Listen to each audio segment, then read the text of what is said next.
Support my channel. Subscribe now. Every video on this channel is the result of deep research, historical scrutiny, and a commitment to truth. If you value clarity over propaganda and facts over revisionism, hit subscribe and join this journey toward national awareness and cultural integrity. Use it, share it, amplify it.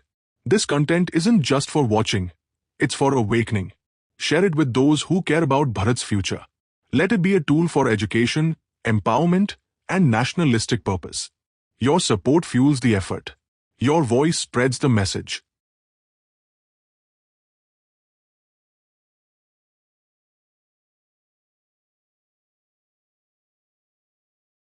Look at this. Just look at it. The Charter Act of 1833. You read the words, and it sounds so grand, don't they? No native or shall, by reason only of his religion, place of birth, descent, color, be disabled from holding any place, office or employment under the company. Clause 87. The great promise of equality. But what was it, really? A lie. A beautifully packaged, legalistic lie. They threw us a bone, a guarantee that they never actually intended to honor. You can work for us, they said, but never in the offices that truly matter. How many Indians in the next century held the real power? The Governor General, the council members? None. They reserved the high tables for themselves, and we were left to clean up the crumbs. It was inclusion in name only, a shield to deflect criticism from back home in London. They needed our hands. Yes, they needed our cooperation to run this vast, complicated machine they called the Raj, but they would never trust us with the keys. And the so-called reforms. They changed the East India Company from a commercial bully into a purely administrative bully. Think about the sleight of hand there. They weren't easing their grip. They were tightening it. They were formalizing the theft. They went from trading with us to ruling us. And this act was the legal paperwork for that transition. They threw the gates wide open for more Europeans to settle here, to acquire our land, to dilute our culture, all under the high-minded banner of reform. And let's talk about the moral crusade.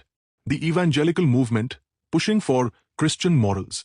They claimed to be against caste discrimination, a problem they barely understood and often weaponized themselves, while simultaneously running an empire founded on racial discrimination. They came here and declared everything we had, our traditions, our spirituality, our ancient institutions, as backward, as something that needed to be saved by them. They ignored the fact that true slavery and the kind of systematic, state-enforced discrimination they practiced were alien to the soul of ancient India. This act wasn't about uplifting the natives. It was about legitimizing colonization. It helped Britain consolidate power while letting them preen on the world stage as a modern, reformist empire. They didn't want to make us equal. They wanted to make us useful. They wanted to make our servitude respectable.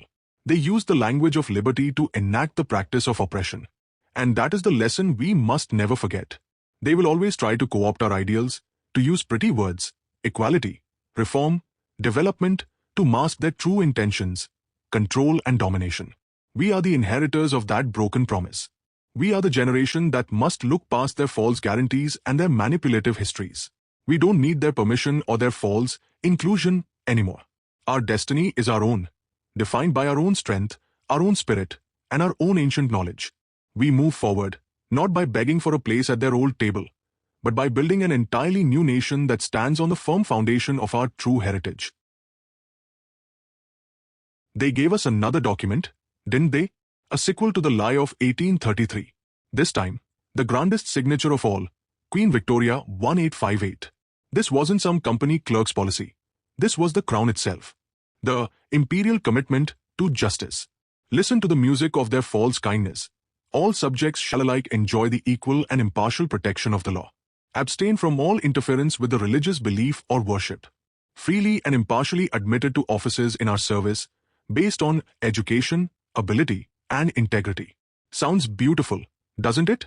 A golden age of fairness. But we know why this document appeared. It wasn't born from sudden royal conscience. It was spat out of the fire and smoke of the 1857 revolt. It was a desperate act of imperial triage.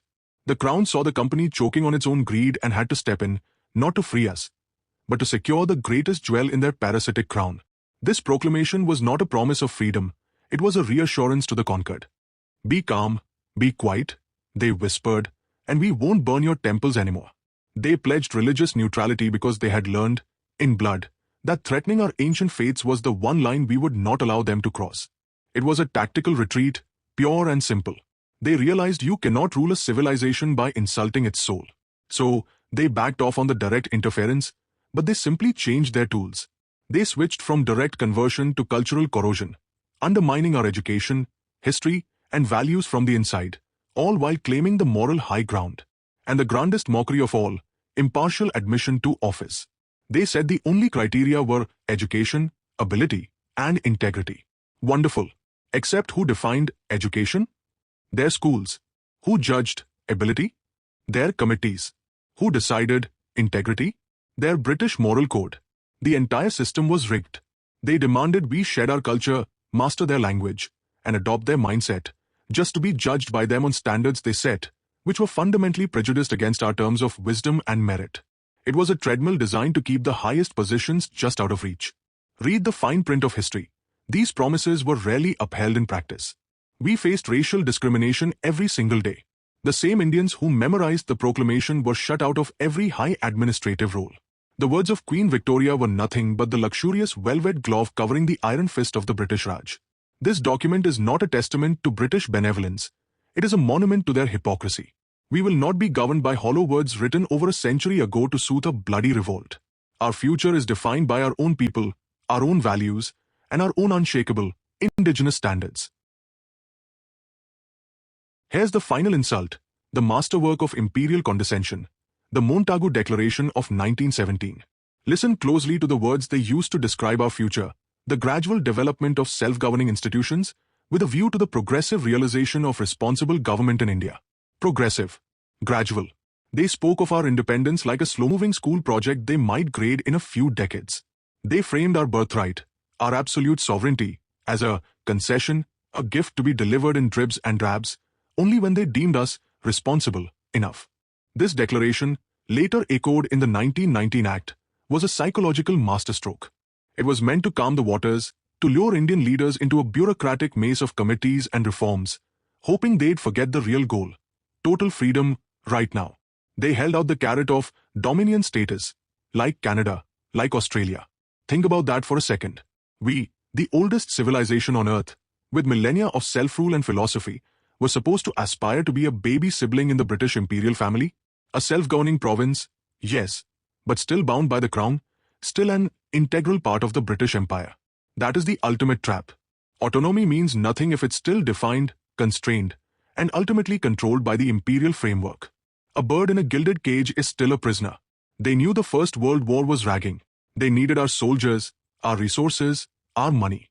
This declaration wasn't about moral commitment. It was about damage control and resource extraction. It raised expectations just high enough to stop the full-scale revolt, but kept the pace maddeningly slow. It was a pressure valve, designed not to give us freedom, but to mull the voice of the staunch nationalist. And how do we know this? Look at history. If these so-called measures were genuinely about giving us independence and autonomy, why did the agitations for full freedom intensify? Why did we have to launch non-cooperation movements? Why did the cry for Purna Swaraj, complete independence, become deafening just a decade later? Because we saw through the patronizing language. We saw the gap between the flowery words of Montagu and the brutal reality on the ground. This declaration was not the dawn of independence.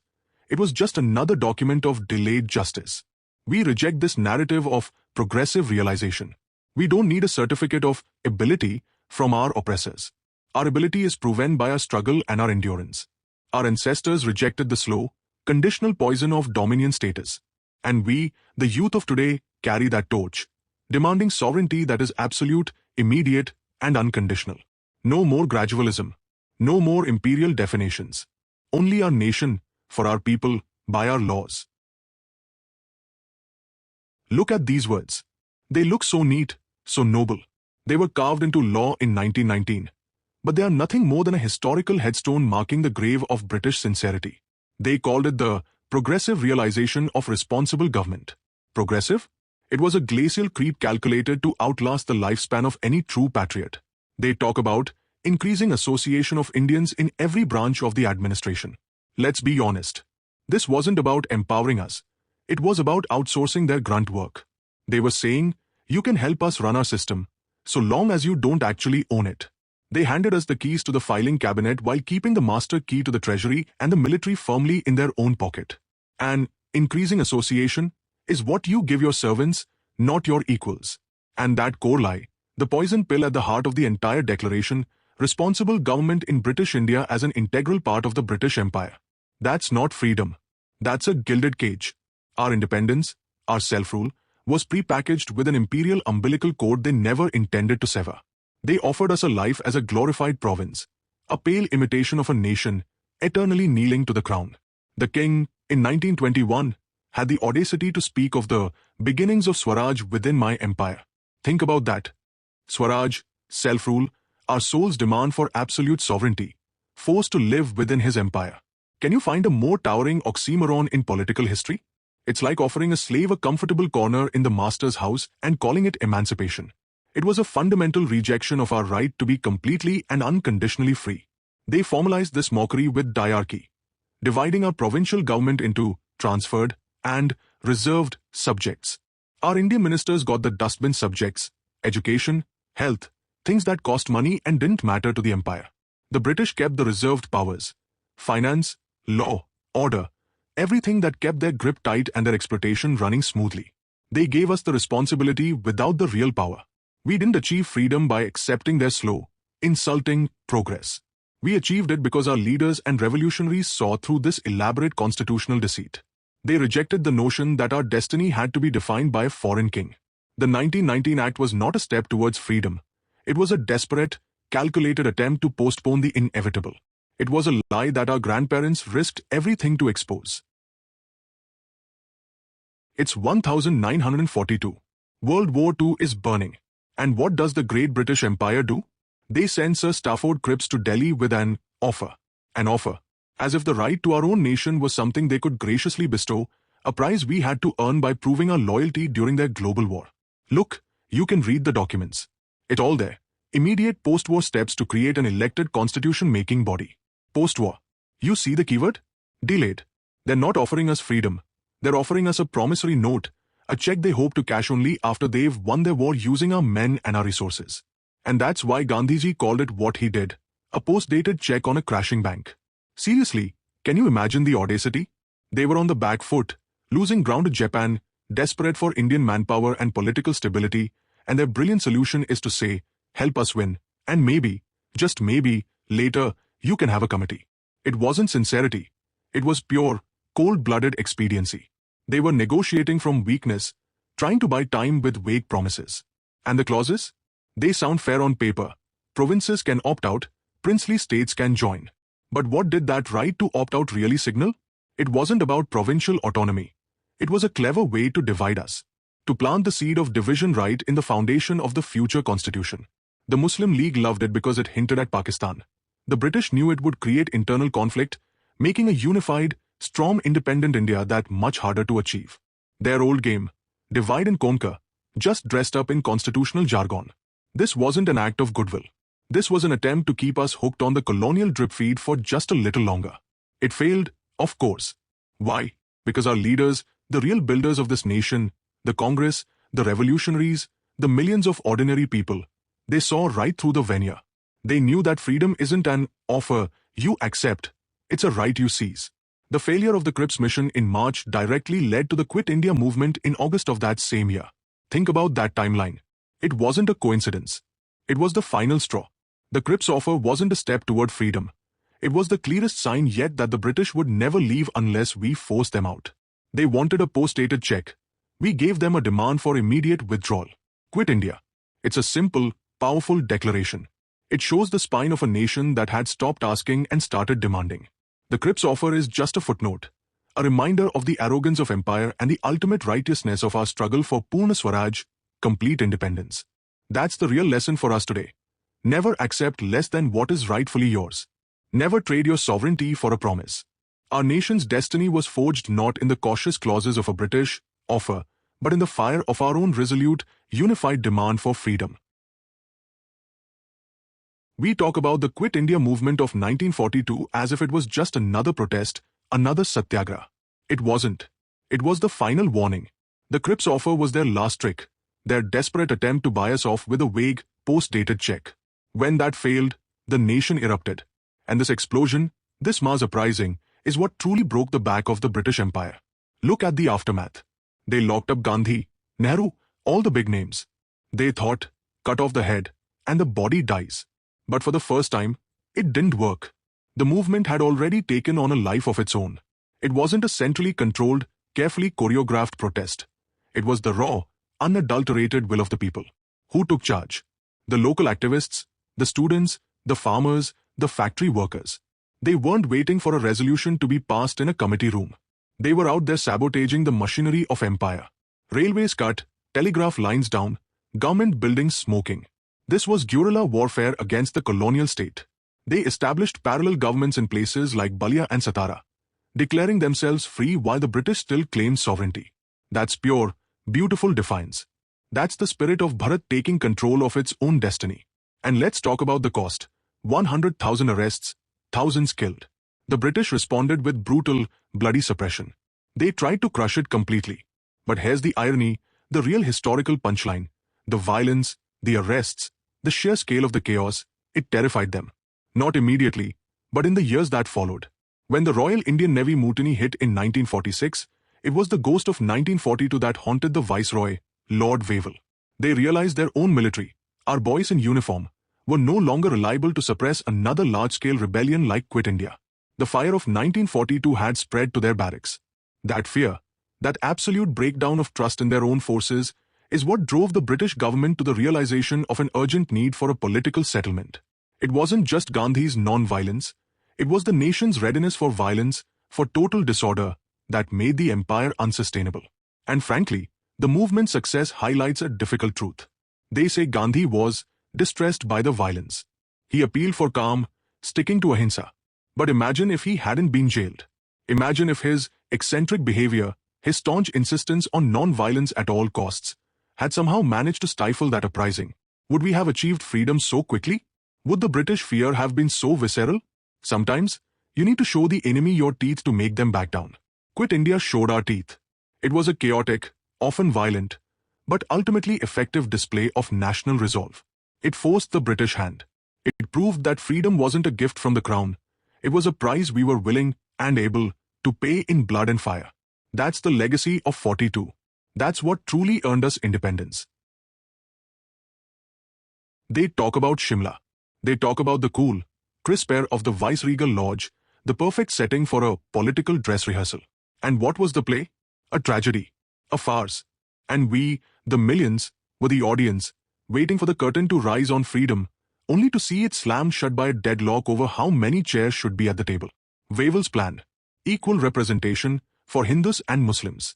I ask you, equal? In a country where one community outnumbers the other by 3 to 1?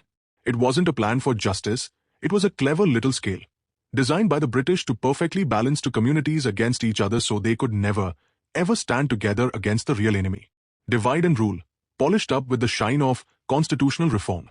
And then there was Jinnah, the man who stood up and, with a chilling certainty, declared, I alone speak for every single Muslim in India. The arrogance. The absolute, blinding arrogance. What about the nationalist Muslims, the ones who stand with Congress, who believe in a shared destiny for all of us? Jinnah snuffs them out with a wave of his hand, demanding a veto on the very idea of a unified India. But my anger, it's not just for Jinnah. It's for the Congress leadership, too.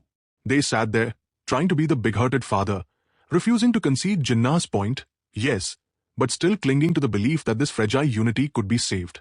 They tried to be inclusive of the very forces whose sole agenda was carving up the nation. Look at the history. When non-Abrahamic faiths are in the majority, it seems Christians and Muslims suddenly find common ground, ignoring their own centuries of conflict just to weaken the ancient indigenous roots of this land. And here we are, in 1945, still trying to convince ourselves that we can hold hands and skip into freedom together. Shimla wasn't a failure of negotiation, it was the final, devastating proof that the seed of division planted in 1909 had grown into an unyielding wall. We were so close. The war was over. The Labour government in London was talking about a constituent assembly. Freedom was finally on the horizon. And yet, it all stopped. Everything stopped for 2 weeks over a seat count. This generation, my generation, we are done with the polite political games. We see the truth unveiled now. There is no last gasp of unity. There is only the harsh reality that some people will choose a separate identity over a shared nationality. The path ahead is clear, and it is brutally difficult. We need to stop clinging to the ghost of unity that Shimla buried. We need to be strong, uncompromising, and absolutely clear about what India is and what it will remain. We need to build a nation for those who believe in it, not for those who seek to fracture it. The time for idealistic inclusion is over. The time for hard, realistic decisions has begun. They say a dress rehearsal prepares you for the show. Well, Shimla prepared us for heartbreak. And heartbreak is a powerful fuel. It will drive us now to the real fight, the fight not just against the British, but for the very soul and shape of India. Support my channel. Subscribe now. Every video on this channel is the result of deep research, historical scrutiny, and a commitment to truth. If you value clarity over propaganda and facts over revisionism, hit subscribe and join this journey toward national awareness and cultural integrity. Use it, share it, amplify it. This content isn't just for watching, it's for awakening. Share it with those who care about Bharat's future. Let it be a tool for education, empowerment, and nationalistic purpose. Your support fuels the effort. Your voice spreads the message.